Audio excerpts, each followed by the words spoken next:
कहीं पे अचानक छापा मारा जाता है, कहीं पे कहा जाता है 10 दिन का टाइम दें, बताएं कि क्या करना है। इजाज़ चखरानी साहब एडवाइज़र हैं, मेरा ये ख्याल है कि एक महज़ब तरीके से भी ये काम हो सकता है। ये छापे मार के और इस तरीके से तो हरास करना मेरे ख्याल में मुनासिब नहीं है। वज़ीर आला मुराद अली शाह को एजाज जाकरानी के घर नैब छापे पर तहफ़्फ़ुज़ात। कहते हैं जाकरानी सिंध हुकूमत के मुशीर हैं, छापे मार कर हिरासा करना मुनासिब नहीं, कार्रवाई मुहज़्ज़ब तरीके से भी हो सकती है। मजीद बोले वो किसी की ख्वाहिश पर नहीं जाएंगे, 5 साल पूरे करेंगे। नूरियाबाद पावर प्लांट रेफरेंस में वज़ीर आला सिंध एहतसाब अदालत में पेश, फर्दे जुर्म न लग सकी, 28 जुलाई की नई तारीख मुकर्रर।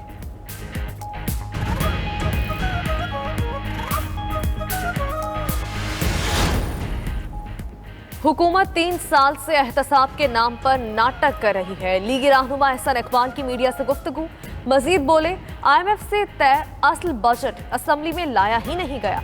ऑपोजिशन की निशानदही पर 350 अरब रुपए की टैक्स वापस हुए, अब भी बिजली, पेट्रोल और गैस की कीमतों में इजाफा होगा। एहसन इकबाल का इमरान खान पर नारोवाल स्पोर्ट्स सिटी को खंडर बनाने का इल्जाम। कौमी असम्बली का इजलास शुरू, वज़ीर आज़म इमरान खान आज इजलास से खिताब करेंगे। हुकूमत की हिकमत अमली तय, इमरान खान की तकरीर में खलल न डालने के लिए अपोजिशन से मामला तय किए जाएंगे। इजलास में अपोजिशन लीडर शहबाज शरीफ की शिरकत भी मुतवक्के। गुज़श्ता रोज़ बजट मंजूरी के सेशन में शहबाज शरीफ शरीक नहीं हुए थे।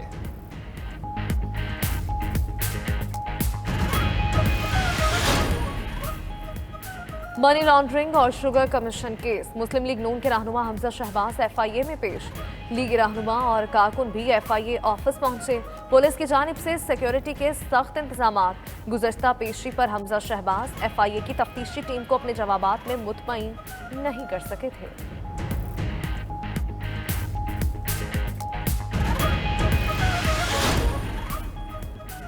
सिंध में गैस का बहरान जारी, सरहदी इलाकों की गैस की फराहमी बदस्तूर मअत्तल। पैदावारी अमल मुतासर होने से बरामदी ऑर्डर मुकम्मल होना नामुमकिन होने लगा। पंजाब और खैबर पख्तूनख्वा में भी कई सेक्टर्स को गैस की फराहमी बंद। CNG इस्तेमाल करने वाली गाड़ियों के मालिकान शदीद कर्ब का शिकार।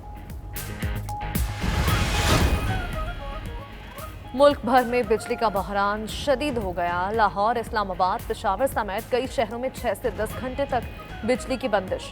गर्मी के सताए शहरियों की जिंदगी अजीरन, रात भी जाग कर गुजारी। लाहौर में 100 मेगावाट शॉर्टफॉल के बायस 6 से 7 घंटे लोड शेडिंग का शेड्यूल जारी कर दिया गया।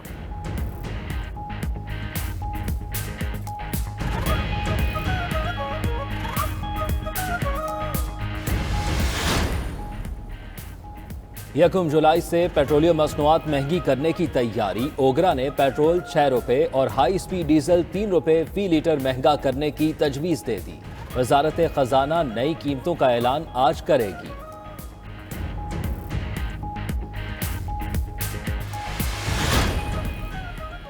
MQM 2 कश्तियों में सवार, मरकज में हामी, सिंध में तहरीक इंसाफ के मुखालिफ।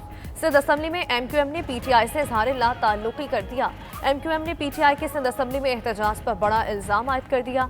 PTI और MQM रहनुमाओं के दरमियान मुकालमे की वीडियो सामने आ गई।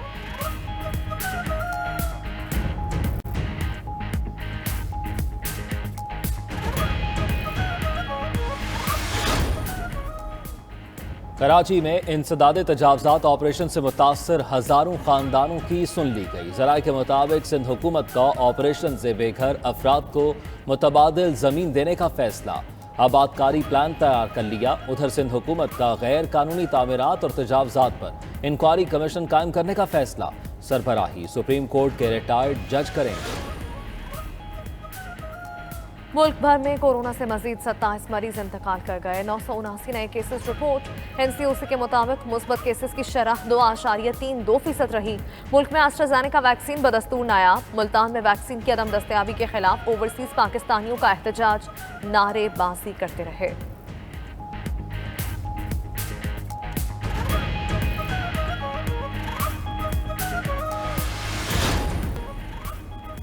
खैबर पख्तूनख्वा हुकूमत बिजली बिल्स की मद में पेस्को की 2 अरब रुपए से जायद की नादहिंदा निकली।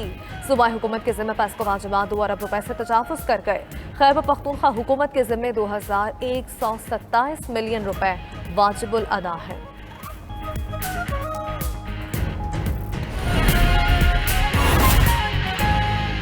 स्ट्रक्चर था वो तबाह बर्बाद हो गया, क्योंकि हुकूमत ने इस मंसूबे को सियासी इंतकाम का निशाना बनाया और ये करोड़ों रुपए का जो नुकसान हुआ है, मैं इमरान नियाजी साहब को कहना चाहता हूँ कि आप फिक्र ना करें, इसकी रिकवरी आप ही से होगी। नारोवाल स्पोर्ट सिटी को हम मुकम्मल करेंगे और जितनी इजाफी लागत आएगी उसकी रिकवरी इमरान अहमद नियाजी साहब से होगी और इस मंसूबे को नुकसान पहुंचाने के और करोड़ों रुपए का नुकसान करने के जुर्म में आपको इंशाअल्लाह ताला सज़ा भी होगी। बाकी अभी बजट जो पास हुआ है, इसमें हुकूमत ने अपनी खिफत मिटाने के लिए मुख्तलिफ किस्म के डिसइंफॉर्मेशन शुरू कर रखी है। सबसे पहली बात मैं ये बताना चाहता हूँ कि पाकिस्तान की तारीख में पहली दफ़ा किसी हुकूमत को बजट में इतने यू टर्न लेने पे मजबूर होना पड़ा है। 350 अरब का टैक्स जो हुकूमत अवाम पे मुख्तलिफ ड्यूटियों के ज़रिए नाफिज करने जा रही थी, ऑपोजिशन की भरपूर मुखालफत और उन खामियों को उजागर करने की वजह से हुकूमत मजबूर हुई कि वो ड्यूटियां वापस ले और 350 अरब का रिलीफ पाकिस्तान के अवाम और पाकिस्तान के बिजनेस को ऑपोजिशन की मुज़ामत की वजह से मिला। जहां तक बजट के मंजूर होने का सवाल है, चूंकि फ्लोर क्रॉसिंग की आईनी शिक हर मेंबर को पाबंद करती है कि वो अपनी पार्टी को वोट दे, तो कौमी असम्बली में हुक्मरान इत्तेहाद की 178 नशस्तें हैं, ऑपोजिशन की 163 नशस्तें हैं। ऑपोजिशन के 100% अरकान भी वोट दें तो वो बजट को डिफीट नहीं कर सकते, चूँकि फ्लोर क्रॉसिंग के लॉ की वजह से कोई ट्रेजरी बेंचेस या हुकूमती इत्तेहाद का नुमाइंदा ऑपोजिशन के साथ वोट नहीं कर सकता। लिहाजा ज़रूरी है कि इस फ़र्क को समझा जाए कि बजट के पास होने का दारोमदार हुकूमत के अक्सरियती नंबरों पर होता है, जिनको फ्लोर क्रॉसिंग के आइन की शिक की तहफ़्फ़ुज़ हासिल है। अलबत्ता ऑपोजिशन का ये काम होता है कि वो हुकूमत की बजट की खामियों को उजागर करे और हुकूमत पे दबाव डाले कि वो अवाम दुश्मन मेजर्स को वापस लें और ऑपोजिशन के और PMLN की भरपूर तकारीर और उन बजट के नकाइस को उजागर करने के बदौलत ये कामयाबी हासिल हुई है कि 350 अरब के टैक्स इक़दामात जिनका बोझ अवाम पे पड़ना था, उन्हें वापस लिया गया है।